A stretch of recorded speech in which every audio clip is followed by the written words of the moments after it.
Hello student, ये है MCQ question class 10th math.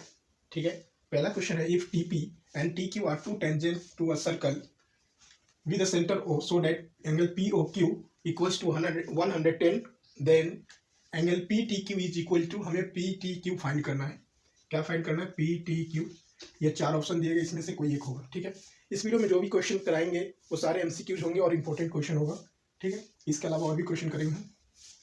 तो हमें क्या फाइंड करना है? पीटीक्यू। अब यहाँ देखिए ओपी, ओपी क्या है? परपेंडिकुलर पीटी है। ठीक है, दूसरा O Q perpendicular T Q है।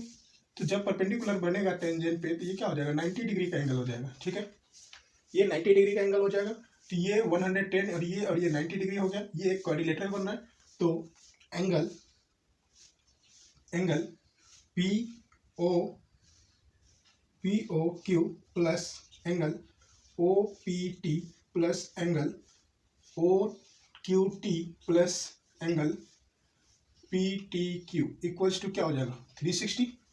सम of interior angle of all interior angle of quadrilateral क्या होता है? 360 के इक्वल होता है। तो ये सारे लिख देंगे। यहाँ पे ओ पी ओ ये दिया गया है 110 प्लस में ये 90 आ जाएगा एंगल पी यहाँ पे, और ये आ जाएगा 90 एंगल क्यू प्लस में angle P T Q equals to 360। अब इन सबको प्लस करेंगे तो ये कितना आ जाएगा? ये 180 और 10, 110 तो 90, 290। ठीक है, 290 angle P T Q equals to 360, angle P T Q equals to 360 minus में 290 क्या आ जाएगा? 70। ठीक है, माइनस करेंगे तो क्या आंसर आ जाएगा? Option B 70। ठीक है, ये एमसीक्यू क्वेश्चन है। चलिए नेक्स्ट क्वेश्चन पे चलते हैं। नेक्स्ट क्वेश्चन है the length of a tangent from a point A at a distance 5 centimetre. ठीक है, from the centre of circle is 4 centimetre, the radius of circle. ठीक है, अब देखिए क्या क्या दिया गया यहाँ पे। सबसे पहले तो 5 सेंटीमीटर दिया गया है ए से डिस्टेंस। ठीक, उसके बाद क्या दिया गया? सेंटर ऑफ सर्कल ये दिया गया है 4 सेंटीमीटर। ठीक है, हमें क्या कह रहा है? द रेडियस ऑफ सर्कल क्या होगा? ठीक है, तो यहाँ पे देखिए ये 90 डिग्री है, ये एक राइट एंगल ट्रायंगल है। तो पाइथागोरस फॉर्मूला लगाएंगे यहाँ पे। वो क्या होता है? Hypotenuse square equals to perpendicular square plus में बेस स्क्वायर। ये फॉर्मूला हम यहाँ पे यूज करने वाले हैं और इससे आंसर निकालेंगे। तो हाइपोटेनियस क्या हो जाएगा? हमेशा 90 डिग्री के सामने वाला क्या होता है? हाइपोटेनियस होता है। इस चीज़ को याद रखिएगा। ठीक है, और 90 डिग्री के इस साइड वाला नीचे वाला बेस हो जाएगा और ये हो जाएगा परपेंडिकुलर। ठीक है, चलिए तो हाइपोटेनियस कितना दिया गया है? 5 सेंटीमीटर इक्वल्स टू परपेंडिकुलर, ये हमें पूछ रहा है ओबी पूछ रहा है। ठीक, प्लस में बेस कितना है? इसका बेस है ए बी, तो ए बी हमें दिया गया है कितना? 4 सेंटीमीटर। तो ओ बी स्क्वायर प्लस 16 और ये 25 आ गया। 25 ये इधर आएगा माइनस 16, ओ बी स्क्वायर हो जाएगा। ठीक है, ये माइनस होने के बाद क्या बचेगा? 9 ओ बी स्क्वायर। ठीक है, अब ये स्क्वायर इधर लेके आएंगे तो ये आ जाएगा ओ बी इक्वल्स टू √9 और ये ओ बी की वैल्यू क्या आ जाएगा? 3। ओ बी क्या है? रेडियस ऑफ सर्कल है। तो इसका ऑप्शन ए आंसर हो जाएगा। ठीक है, चलिए नेक्स्ट क्वेश्चन पे चलते हैं। देखिए नेक्स्ट क्वेश्चन है two concentric circle are of radii 5 centimetre and 3 centimetre, the length of the कोड of the larger circle which touches the smaller circle each. इसका आंसर बताना। ये ऑप्शन एक मिनट ऑप्शन लिख दे रहा हूँ क्या क्या आएगा। ये इसका ऑप्शन है 8 सेंटीमीटर, 10 सेंटीमीटर, 12 सेंटीमीटर, 18 सेंटीमीटर। ठीक है, कौन सा आंसर इसमें से होगा? इसका कुछ इस तरीके का इसका डायग्राम बनेगा। ठीक है, चलिए सॉल्व करते हैं। यहाँ पे देखिए 5 सेंटीमीटर दिया गया है, जो बड़ा वाला रेडियस है 5 सेंटीमीटर है, तो ये वाला 5 सेंटीमीटर हो जाएगा। ठीक है, उसके बाद छोटा सर्कल का रेडियस 3 सेंटीमीटर है। ठीक है, अब यहाँ पे ये 90 डिग्री का भी एंगल है, तो क्या राइट एंगल ट्रायंगल बन रहा है। यहाँ पे हम पाइथागोरस फॉर्मूला यूज कर सकते हैं। क्या होता है Pythagoras formula? H square equals to B square plus में बी स्क्वायर। ठीक है, एच कितना है हमारा? एच हमारा है 5 सेंटीमीटर। पी कितना है? परपेंडिकुलर 3 सेंटीमीटर प्लस में बी कितना है? बी हमें पता नहीं, बी हमें निकालना है। ठीक, अब ये क्या आ जाएगा यहाँ पे? 25 equals to 9 plus B square, ये इधर आके माइनस हो जाएगा, तो बी स्क्वायर कितना निकल जाएगा 16, और स्क्वायर हटेगा तो ये रूट अंडर 16 हो जाएगा, ये आ जाएगा 4। तो बी की वैल्यू कितना आ गया, बेस कितना आ गया हमारा 4। बेस क्या है, बेस है एपी, तो एपी बराबर आ गया 4। ठीक है, हमें निकालना क्या है, जो टेंजेंट जो टच कर रहा है लाइन, ये पूरा ए बी निकालना है। ठीक है, ए बी क्या होगा इसका, तो ए पी देखिए यहाँ पे O P is perpendicular equals to A B. ठीक है, ये बाइसेक्ट कर रहा है, तो ए पी जो होगा दुगना होगा ए बी का। ठीक है, ए बी का ए पी का दुगना होगा ए बी। ठीक है, तो 2 गुने 4 8 सेंटीमीटर ए बी का आंसर आ जाएगा। ठीक है, ये आ जाएगा ऑप्शन ए 8 सेंटीमीटर। ठीक है, लेंथ ऑफ कोड निकालना था तो निकल गया। ए बी लेंथ ऑफ कोड, जो लार्जर सर्कल था उसका लेंथ ऑफ कोड निकालना था जो कि स्मॉलर सर्कल को टच होके जा रहा था, तो ए बी हमारा इसका आंसर निकल गया 8 सेंटीमीटर। चलिए नेक्स्ट क्वेश्चन पे चलते हैं। नेक्स्ट क्वेश्चन है हमारा अर्थमेटिक प्रोग्रेशन से। क्वेश्चन दिया गया in an arithmetic progression if a is equal to 28, d is equal to -4, n is equal to 7, then find the an का फॉर्मूला लगाना। जो भी क्वेश्चन करेंगे हम यहाँ पे उसका फॉर्मूला लिखेंगे ताकि साथ के साथ फॉर्मूला भी याद हो जाए। और जो भी ये क्वेश्चन ऑप्शनल एमसीक्यू टाइप का है वो हमें ऐसे भी आ सकता है 2 नंबर 3 नंबर में, तो इसीलिए इसको एक्सप्लेन करना जरूरी है। ठीक है, n is equal to a plus n minus 1 d, ये an का फॉर्मूला होता है। ठीक है, अब क्या क्या दिया गया हमें, a दिया गया है 28, ठीक, उसके बाद n की वैल्यू भी दिया गया है n माइनस 1, d की वैल्यू भी दिया गया -4। अब 28 माइनस ये क्या हो जाएगा, माइनस करेंगे 6 आ जाएगा, 6 को -4 से मल्टीप्लाई करेंगे तो ये माइनस कहीं रहेगा, तो यह माइनस रहेगा और ये आ जाएगा 24।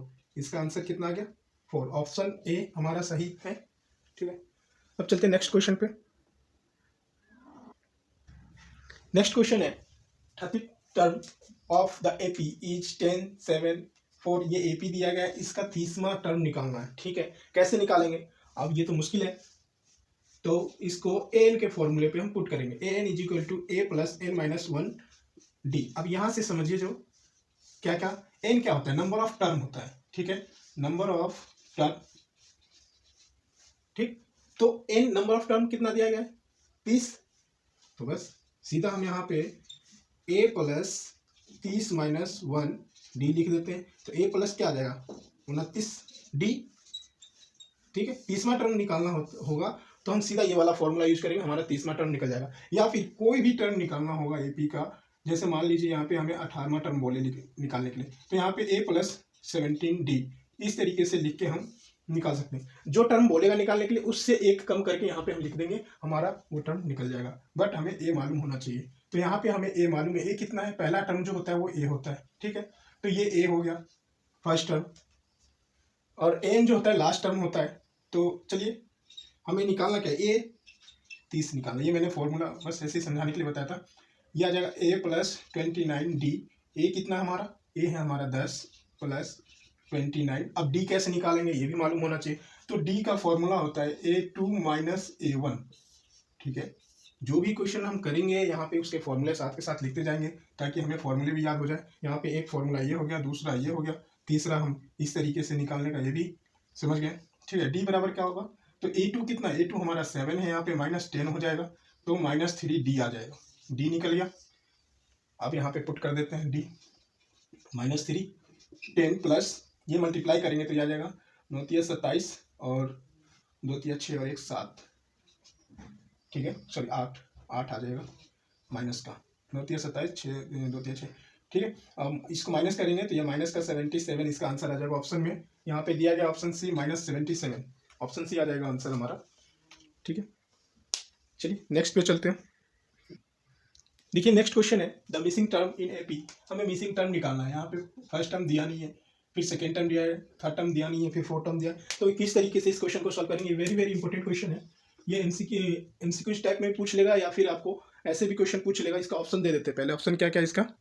ठीक है, ऑप्शन दिया गया, पहला है 11 और 9, दूसरा है 17 और 9, तीसरा है 18 और 8 और लास्ट है 18 और 9। कौन सा ऑप्शन होगा, तो इसको सॉल्व कैसे करेंगे, सबसे पहले सॉल्व करने का सीखते हैं।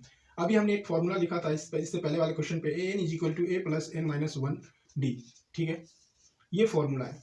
इस फॉर्मूले से हमने अभी टर्म बनाया, टर्म निकालने का बनाया था। पहला टर्म निकालना, तो पहला टर्म तो हमारा a होता है, ठीक है। दूसरा टर्म क्या हो जाएगा, a2 हो जाएगा, a2 बराबर क्या हो सकता है, a प्लस डी, ठीक है। तीसरा टर्म a3 हो जाएगा, तो a प्लस 2d हो जाएगा, क्योंकि मैंने बताया था कि जो जितना टर्म यहाँ निकालना तो उससे एक कम यहाँ होता है। अब a4 बराबर हो जाएगा a प्लस 3d हो जाएगा, ठीक। तो इस तरीके से ये टर्म बन जाएगा। अब देखिए कि यहाँ पे a की वैल्यू हमें फाइंड करना है, यानी पहला टर्म फाइंड करना है, ठीक है। a2 हमें दिया गया है और a4 हमें दिया गया है, तो a2 और a4 की जगह वैल्यू पुट करते हैं। a2 कितना दिया गया, 13, a प्लस डी, ये हमारा इक्वेशन नंबर फर्स्ट बन गया, ठीक। a4 दिया गया है, a4 कितना दिया गया है, तो 3 equals to a plus 3d, ये हमारा इक्वेशन नंबर 2 बन गया फ्रॉम इक्वेशन 1 एंड 2, ठीक है, फ्रॉम इक्वेशन 1 एंड 2। क्वेश्चन को थोड़ा सा समझना भी जरूरी है, क्योंकि जब ये 2 नंबर या 3 नंबर में पूछेगा तो फिर उसको करना मुश्किल हो जाएगा, नहीं तो हम तो ऐसे आराम से यहाँ फॉर्मूला लगा के निकाल सकते थे, ठीक है। ये आ जाएगा 13 equals to a plus D और 3 equals to a plus 3d, minus हो जाएगा और ये माइनस होके माइनस 2d आ जाएगा। अब d का वैल्यू क्या आ जाएगा, माइनस d निकाल लेते हैं, तो ये सीधा माइनस में ही आंसर आ जाएगा, -5। d इज इक्वल टू क्या आएगा, -5। हमें ज़रूरत किसका था, d का, तो a का वैल्यू अपने आप निकल जाएगा। तो 13 equals to a plus D, कितना दिया गया, -5, वैल्यू पुट कर देते हैं यहाँ पे। ये -5 इधर आके क्या हो जाएगा, प्लस का हो जाएगा a, और a का वैल्यू कितना आ गया, 18, a निकल गया 18। तो अब हमें क्या निकालना है, थर्ड, इसको यहाँ पे पुट कर देते हैं। देखिए ये हमें पता है 18 है, और डी भी हमें पता है कितना है, 18 है, सॉरी -5 है, तो निकलेगा आंसर 18 प्लस -10, 8। ऑप्शन में 18 और 8 होना चाहिए, ऑप्शन सी इसका आंसर है, ठीक है, ऑप्शन सी इसका सही आंसर है, 18 एंड 8, ठीक है। चलिए नेक्स्ट क्वेश्चन पे चलते हैं। देखिए अगला क्वेश्चन है, which term of A p 3, 8, 13, 18 is 78, यानी कि ये लास्ट टर्म 78 दिया गया है। कौन सा टर्म है 78, ये पूछ रहा है। इसका ऑप्शन लिख लेते हैं पहले क्या क्या है, ठीक है। ऑप्शन दिया गया 12 टर्म, 13 टर्म, 15 एंड 16, इसमें से कौन सा ऑप्शन सही होगा, ठीक। तो चलिए फॉर्मूला क्या है हमारे पास, अभी तक जो फॉर्मूला लगाते आ रहे थे वही लगाएंगे, an is equal to a plus n minus 1d, ठीक है। यहाँ पे a की वैल्यू क्या दिया गया, a क्या होता है, हमारा फर्स्ट टर्म होता है, तो 3 आ गया, ये a दिया गया है। d का क्या फॉर्मूला लिखा है हमने, a2 माइनस a1, तो ये भी दिया गया है। क्या क्या दिया गया, a2 हमारा 8 माइनस 3, तो d की वैल्यू हमारा कितना निकलेगा, 5 निकलेगा। अब हमें क्या निकालना है, 2 चीज निकलेगा। अब यहाँ से हम आंसर, और लास्ट टर्म दिया गया 78, इसको भी लिख ही लेते हैं। an कितना दिया गया, 78 दिया गया है, ठीक है। तो 78 इक्वल्स टू a का वैल्यू दिया गया 3 प्लस n माइनस 1, d बराबर दिया गया 5। ये 3 इधर आ जाएगा, तो 78 माइनस 3 और n माइनस 1, इसको मल्टीप्लाई कर लेते हैं, तो ये 5n माइनस 5 हो जाएगा, ये 75 आ जाएगा, ये प्लस का इधर आ जाएगा 5n, ठीक है। ये इधर माइनस का इधर आके प्लस हो गया, ये 80 आ गया, और ये 5n आ गया। n की वैल्यू आ गया 80/5, कट गया, ये आ गया 16, तो n कितना आ गया, 16। तो 78 कौन सा टर्म है हमारा, 78 जो है 16 टर्म है। आंसर ऑप्शन डी हमारा सही है, ठीक है। ये आ गया। जो भी फॉर्मूले उनको याद रखना जरूरी है, क्योंकि पेपर में सबसे ज़्यादा इंपॉर्टेंट फॉर्मूला हो जाता है। अगर फॉर्मूला याद है तभी क्वेश्चन भी सॉल्व हो पाता है। चलिए नेक्स्ट क्वेश्चन देखिए। क्वेश्चन दिया गया है 17 term of an AP exceed its 10th term by 7, का कॉमन डिफरेंस। हमें कॉमन डिफरेंस फाइंड करना है। कॉमन डिफरेंस क्या होता है, डी होता है, ठीक है। डी हमें फाइंड करना है। इस क्वेश्चन में कैसे करेंगे, ये वेरी इंपॉर्टेंट क्वेश्चन है, ठीक है। और कोई क्वेश्चन करिए या ना करिए, ये इंपॉर्टेंट क्वेश्चन है, इसको करना जरूरी है। 17 टर्म क्या होता है, हमने फॉर्मूला लिखा था an का a plus n minus 1d, यहाँ से आप 17 टर्म निकाल सकते हैं। तो 17 टर्म a17 बराबर हो जाएगा a प्लस 16d, ठीक। और दूसरा क्या दिया गया 10th टर्म, तो a10 बराबर हो जाएगा a प्लस 9d। अब क्वेश्चन क्या कह रहा है, क्वेश्चन कह रहा है कि जो 10th टर्म है, 17 टर्म है, 10वें टर्म से 7 ज़्यादा है, तो a17 अगर लिखता हूँ तो a10 में 7 प्लस करना पड़ेगा, तभी ये दोनों बराबर होगा, ठीक है। अब इसको इधर ले आके माइनस कर लेता हूँ, a17 minus a10 equals to 7, ये इक्वेशन बन गया हमारा। अब जो भी हमारे पास ये इक्वेशन फर्स्ट, ये सेकंड और ये थर्ड, तो इन सब का वैल्यू हम क्या करेंगे, इसमें पुट कर देंगे। तो 17 टर्म क्या है, a प्लस 16d, ठीक है, माइनस 10वां टर्म, 10th टर्म क्या है, a plus 9d equals to 7। अब यहाँ सॉल्व करते हैं, तो a plus 16d minus a minus 9d equals to 7 आ जाएगा। ये a से ये a कट गया, यहाँ पे 7d इज इक्वल टू 7 आ गया, और d इज इक्वल टू 7/7 ये कटेगा 1। तो d का वैल्यू यानी कॉमन डिफरेंस कितना आ गया, 1 आ गया। ठीक है, कॉमन डिफरेंस क्या आ गया, 1। ऑप्शन ए हमारा सही आंसर है। ठीक है, कैसे सॉल्व करना है, इस तरीके के क्वेश्चन पूछे जाते हैं, कई बार पूछे गए और अलग अलग तरीके से पूछे जाते हैं। ठीक है, तो इसको ध्यान में रखना जरूरी है। टोटल 9 या 10 क्वेश्चन हो गए। तो थैंक यू, प्लीज़ वीडियो को लाइक कीजिए, शेयर कीजिए।